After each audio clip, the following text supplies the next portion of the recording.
Сәлеметсез мөхтәрәм тамашачыларыбыз, сез тотарлар тапшыруын карыйсыз. Төрле ил төбәкләрдә гомер итүче милләттәшләребез өчен безнең тапшыруыбыз бер элемтә күпредер. Без бөтен дөньяга сибелеп яшәүче милләттәшләребезнең яшәешен яктыртабыз.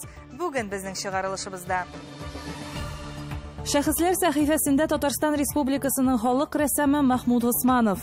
Ул менә безнең индустриальный пейзаж дигән шундый бер юнәлешне ачып бирә һәм без аны шуның нигез салучы да дип әйтә алабыз. Яшелүзән районының Кече Шырдан авылында Каюм кыйысы ачылды. Кыйының тарихынданың бик еракка барып тоташа.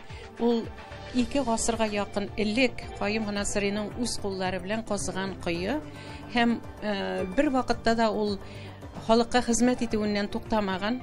Тугызлы авылында Казымәсе, Башкортстаннан безнең репортаж. Казымәсе безнең иң яраткан бәйрәме, без аны елда үткәрәбез. Менә бу Тугызлы авылында хәзер бу бренд дигән хәзер шундый исем бар, бу безнең бренд була. Казакстанда көзгә йыртыш моңнары фестивале гөрләде. Biz reportajны Казакстан Республикасы Семей шәһәреннән алып барабыз. Һәм хәзерге мизгелләрдә әлеге шәһәр мәдәният йортында Туфан Миңнуллинга багышланган кичә уза. Тотарны данлы иткән шәхесләре турында сөйләүебезне дәвам итәбез. Россиянең атказанган Тайсырның халык рәссамы, Бөек Ватан сугышының Кызыл армия һәм 2нче дәрәҗәдәге орденнары кавалеры Махмуд Усманов шундыйларның берсе. Быел октябрь айында аның тууына 100 ел тулды. Шәхесләр сәхифәсендә рәссам Махмуд Усманов.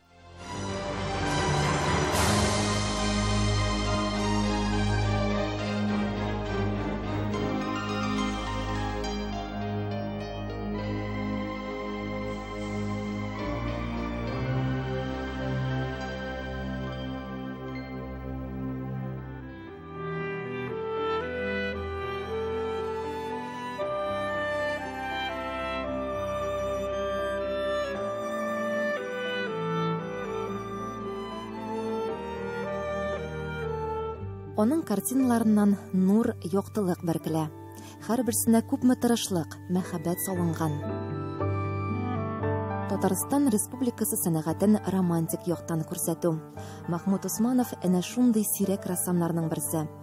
1950 елларда ул беренчеләрдән булып кара алтын темасына иҗат итә башлый. Рәссамнар ничектер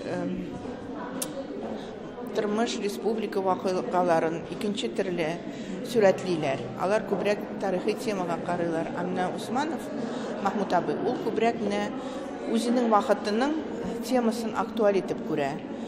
Һәм ул торган чорда шул вакытта бездә Татарстанда нефть ачалар. Без әйтә алабыз, ул менә безнең индустриальный пейзаж дигән шундый бер юнәлешне ачып бирә һәм без аны шуның нигез салучы да дип әйтә алабыз. Махмуд Усманов 1918 елның 25 октябрендә Кукмара районы Одай авылында Ишле игенче гаиләсендә туган.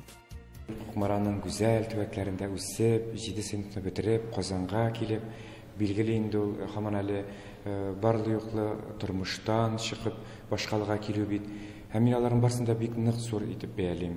Казан сәнгать училищесын бетергәннән соң ул бераз билгеле рәсем укытучысы, аннан соң инде шул үзенең туган ягы Кукмарада рәссам булып эшли бит ул. Бер үк вакытта тик тормый. Әз булса да помаласын шушы киендер тукма өстендә бераз тирбәтеп үзенең эшләрен яза башлый.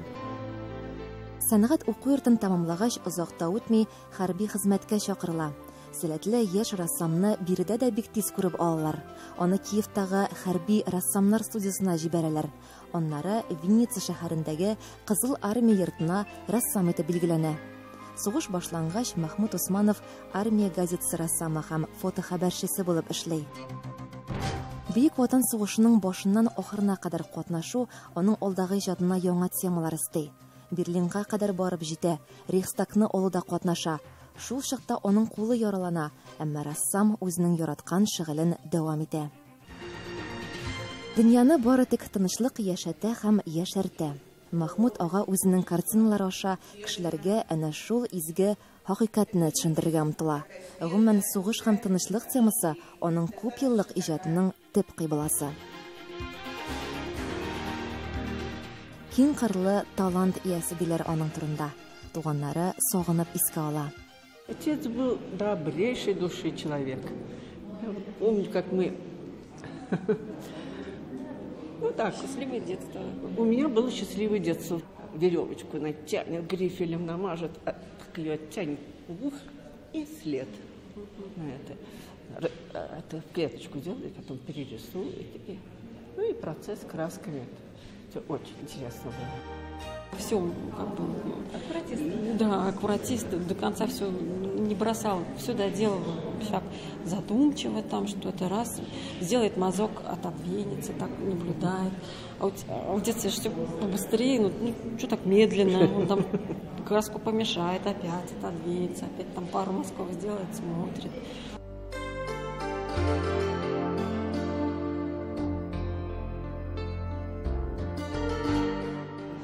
Караганда өткөн заман кебек. Ләкин шундый ностальгия уяна. Бигрәк тә менә Махмуд Усманов картиналарында без онытып барган Казан, без югалта башлаган Казанның сүрәтләре. Иске автобуслар, иске трамвайлар, иске урамнар, яңа төзелешләр бара.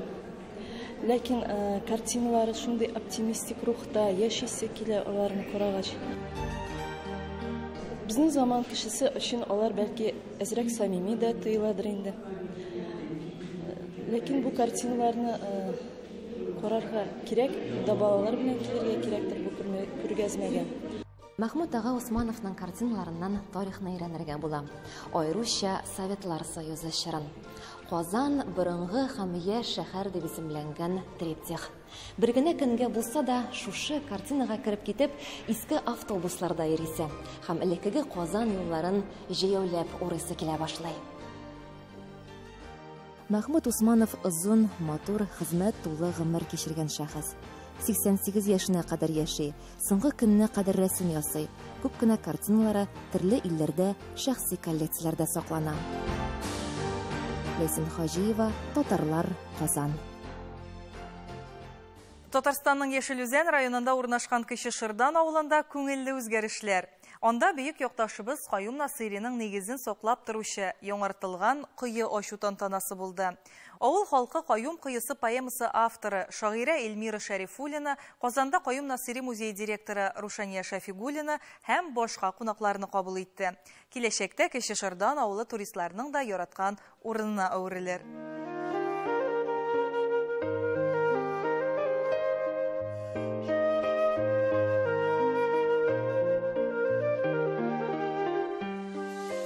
Без Яшелүзән районы Кече Шырдан авылында. Бу җирлектә күренекле язучы, галим һәм татар мәгърифәтчесе Габделкаюм Габденнасыр улы Насыйриның туган һәм яшәгән йорт урыны. Үткәннәрне күз карасыдай саклаучы борынгы авылларның берсе бу. Бүген монда зур чара. Яңартылудан соң Каюм кыйысының ачылу тантанасы. Күпме чишмә юлын югалтканда, адашканда иң мул сулысы Насырилар нәсел агачының бер тылсымы булып yetkәре, нуры булып изге гамәлләрнең бер әдәбе булып әхлакы исән калган куе.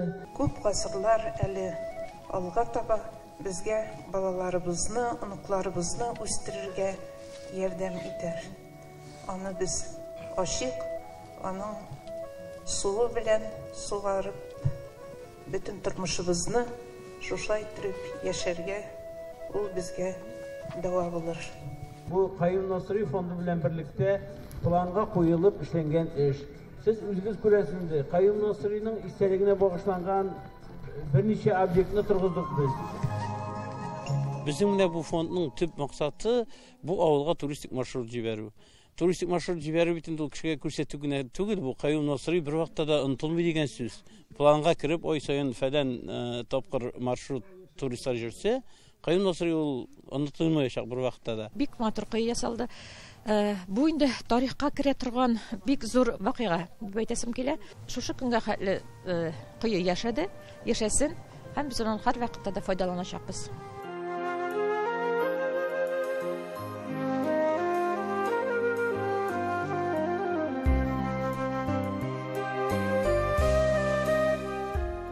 Кое Каюм Насыйри яшәгән урынны саклап тора, билгеләп тора.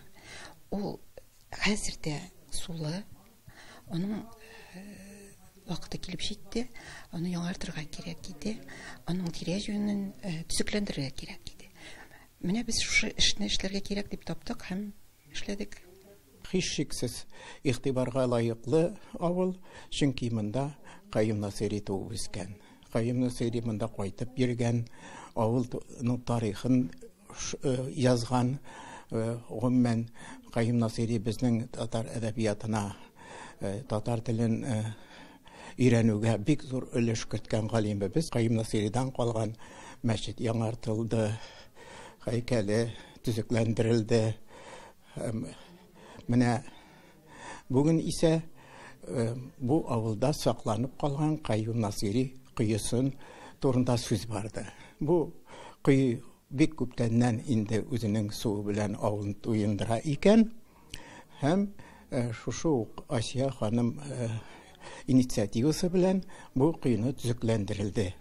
Һәм без аның бүген суын ишеп карадык. Бик тәмле су икән. Кыйның тарихы инде аның бик еракка барып тоташа. Ул 2 гасырга якын элек Каюм Насыйриның үз куллары белән казыган кое, һәм бер вакытта да ул халыкка хезмәт итүеннән туктамаган. Шул кыйны яңартып, аны ачу тантанасы бу бик зур вакыйга, гаҗәп дәрәҗәдә зур вакыйга. Киләчәктә бу авыл чәчәк атар шикелле тоела.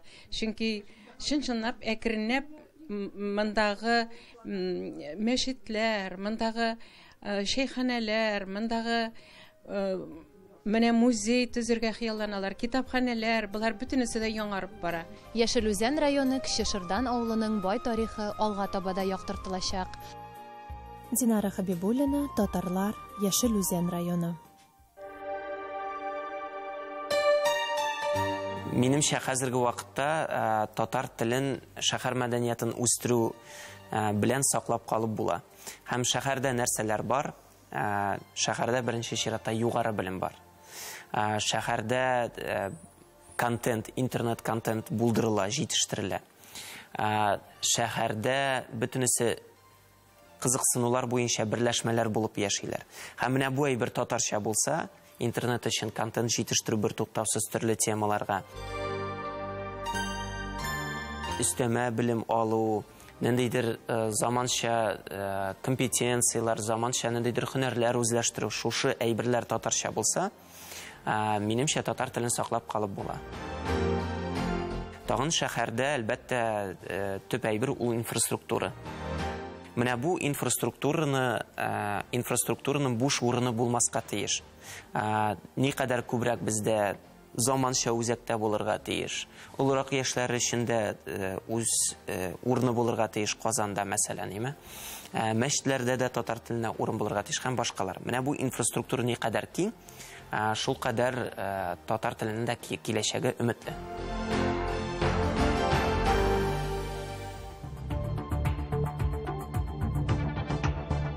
Сез татарлар тапшыруын карыйсыз, программабызның икенче өлешендә. Тугызла авылында каз өмәсе, Башкортстаннан безнең репортаж. Каз өмәсе безнең иң яраткан бәйрәме, без аны елда үткәрәбез.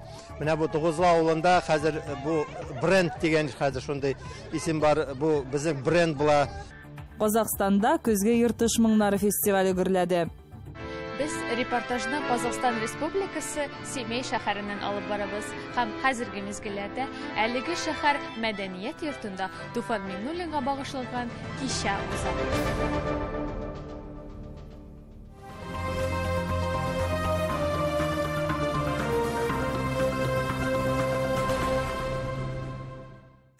Башкортстанның Төньяк-Көнчыгыш районында урнашкан Тугызлы авылының тарихы бик бай. Аңа 17 гасыр башында чукындырудан качып килгән татарлар нигез салган дигән риваятлар йөри. Байтак вакыт үтсә дә милләттәшләребез гореф-гадәтләрен, йолаларын онытмаганнар. Безнең хәбәрчеләребез авылның иң уңган хуҗабикәләренең берсе Клара Гыйфанова йортында оештырылган казымәсендә катнашканнар. Кыйгы районы милләте безгә әллә күпме булдыклы шәхесләр, талант ияләре биргән. Биредән төрле өлкәләрдә югары дәрәҗәләр алган галимнәр, мактаулы исемнәргә лаек булган мөгаллимнәр, табиблар, инженерлар, зур ширкәтләр җитәкчеләре чыккан. Илебезнең төрле почмакларында туган якларның данын арттыралар. Шагыйрь Ради Хакимҗан, Резида Мөхәммәтҗанова, музыкант Сибгатулла Ярулин һәм башка талант ияләре милли әдәбиятыбыз һәм сәнгатебезне үлемсез әсәрләре белән баетты. Районның Тугызлы авылы да бар тирә-якка билгеле. Биредә милли рухны, туган телебезне саклап яшиләр. Гореф-гадәтләребезне яшь буынга да өйрәтергә тырышалар. Монда терлекчелек белән шөгыльләнгәннәр инде, игенчелек белән шөгыльләнгәннәр. Шулай ук Оренбург линиясы буенча инде, защищенная линия буенча инде саклауга да йөргәннәр инде азак.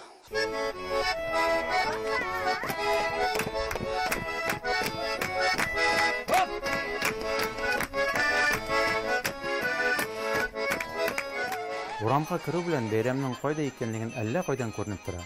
Казымәсенә килүчеләрне укучы балаларның да, өлкәннәрнең дә дәртле җыр биюләре каршы ала. Казымәсе бу юлы Тугызлы авылының иң булдыклы хуҗабикәсе Клара Гыйфанова һәм Абдулла Гыйфанов йортында үтә. Алар тигез тормышта 40 ел бергә.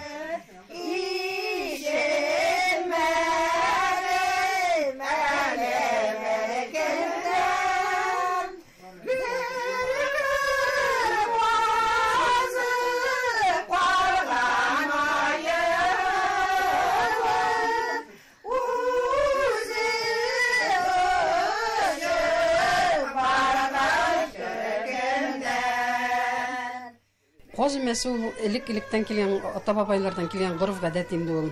Ул казымәсе эш кенә түгел, бергә аралашу. Менә шул казымәсенә безнең фольклор ансамблебыз помогать иттеләр, зур рәхмәт аларга, күрше-күләннәр. Барыбыз бер ярдәмләштеләр, бергәләшеп эшләдек инде. Минем основное занятие шул иртән торып казларны җәйләүгә сару, елга буена төшү. Шул алып кайту. Әлеге өмәдә өлкәннәр яшь-җилкенчәккә бай тәҗрибәләрен уртаклаша. Кемдер каз пешекләп йолыкса, башкалар каурый сыдыра. Районда бәйрәмнәрне оештыра беләләр. Талантлы халык белән эшләү дә җиңел. Тугызлыга районның мәдәни өлкәсе өчен җаваплы җитәкчеләр дә килгән. Күмәк эш күпне ярата. Шуңа да өмәгә якын туганнар да, күрше-күләннәр дә килгән. Безнең Кыйгы районы Аккалфак оешмасының киләчәктә шундый максатлар тора. Гореф-гадәтләребезне саклап калу, йолаларны тергезү, татар телен үстерү булып тора. Халкыбыз каз өмәләрен элек-электән күңелле оештырган. Әле дә милли йолаларыбызны күз карашыдай саклаучылар күп. Яшьләребез дә гореф-гадәтләребезне белеп үсәргә тиеш. Без үзебезнең әгъзалар белән Казан шәһәренә төрле экскурсиялар үткәрәбез. Андагы Габдулла Тукай туган көненә дә без барырга насип итте инде. Шуннан соң үзебезнең балаларыбызны апарга планлаштырабыз. Шулай да без үзебезнең районда Кыйгы районына карата альманах та чыгарабыз. Менә иң күңелле мизгелләр дә җиткән. Ханымнар һәм туташлар матур итеп чистартылган казларны киянтәләргә асып, елгага таба кузгала. Анда уңайлы итеп бәкедә әзерләп куелган. Казларны шайкатып алу үзе бер күңелле гамәл. Аеруча янәшәдә генә җыр биюләр белән дәртләндереп торучылар булганда. Бәлеш пешергән, Мәскәүский кешедән, уйныйбыз да, көләбез дә, курыкмыйбыз кешедән.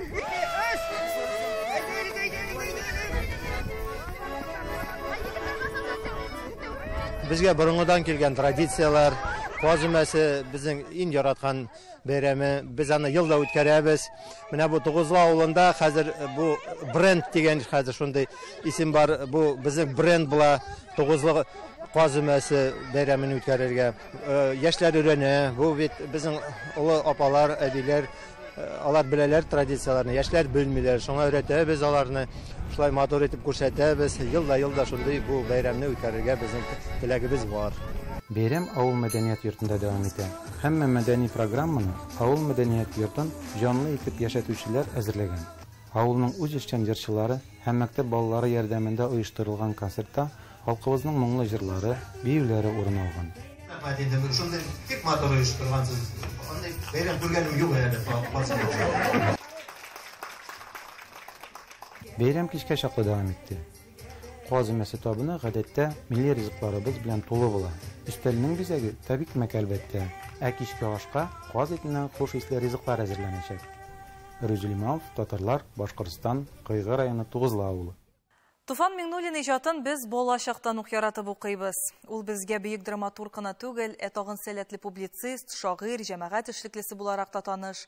Милләттәшләребез гомер итүче күп кенә төбәк илләрдә аңа багышлап төрле чаралар, кичәләр уздыра. Шуларның берсе Казакстан Республикасының Семей шәһәрендә оештырылды.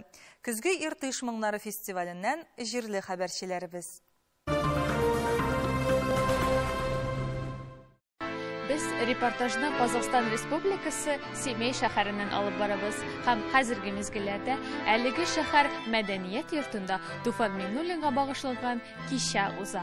Туфан Миңнуллинның Әлдермештән Әлмәндәр, Әниләр һәм Бәбиләр, Диләфрүзгә дүрткәү әсәрләре театр сөючеләргә яхшы таныш. Туфан аганың әсәрләре халык тарафыннан бик җиңел кабул ителә. Аның пьесалары әйтерсең лә җиңел ефәк кебек күңелгә килеп куналар да йөрәккә кадәр үк тармакларын җибәрәләр.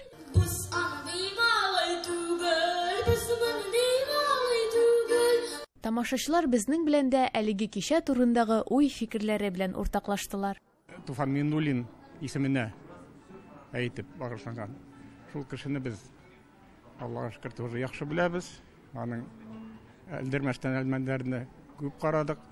Татар телендә дә, урыс телендә дә ул кешенең инде иҗатын бәяләргә безнең инде зиһенебездә җитмәс. Ул кеше бик олы кеше дип уйлыйбыз татар сәнгатендә. Бигрәк тә шат күңел белән Әлдермештән Әлмәндәр бигрәк тә миңа охшаган ул спектакль татарча.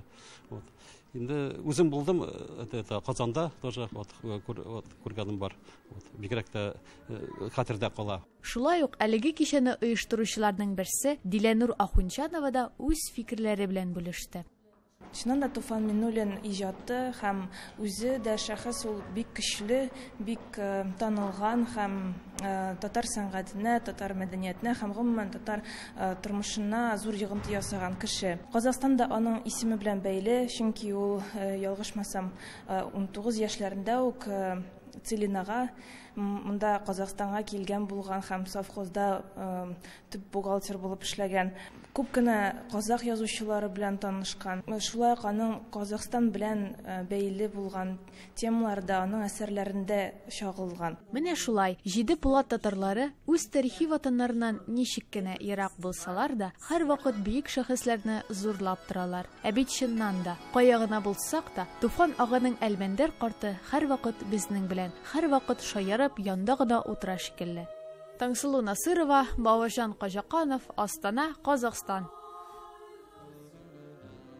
Хөрмәтле тамашачыларыбыз, бүген җиткерәсе видео язмаларыбыз шушы иде. Сезнең сорау тәкъдимнәрегезне күздә тотып эшлибез. Хәбәрләшеп яшик. Без татарлар шушы исем белән җирдә яшәү үзе бер бәхет. Исәнлектә күрешергә язсын.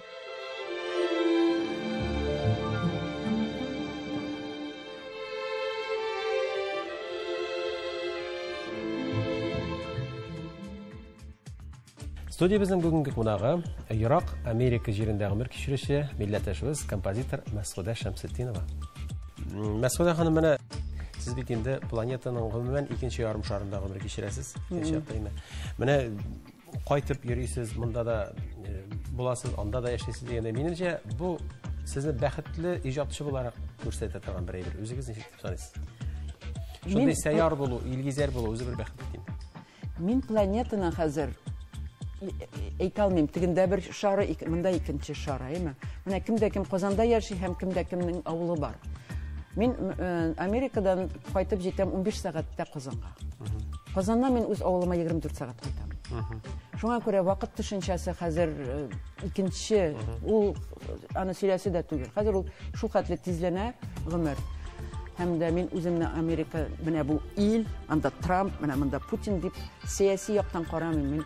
Мин уйлыйм, дөньяга килгән кешенең Дөньяда яшәргә хакы бар. Дөньяда яшәргә хакы бар һәм дә күп мөмкинчелеге бар. Адәм баласына гомер бер генә бирелгән. Һәм дә ул шундый гүзәл. Ул мөкибән китеп, кемдә рәхмәт укып, бу дөньяда син сайланганыңа рәхмәт укып, һәм дә шушы гүзәллекне биреп, һәм шушы гүзәллекне башкаларга тапшырырга, ничектер ике кешегә дә булса, ике кешегә дә шул гүзәллекне тапшырырга мөмкинчелек булса.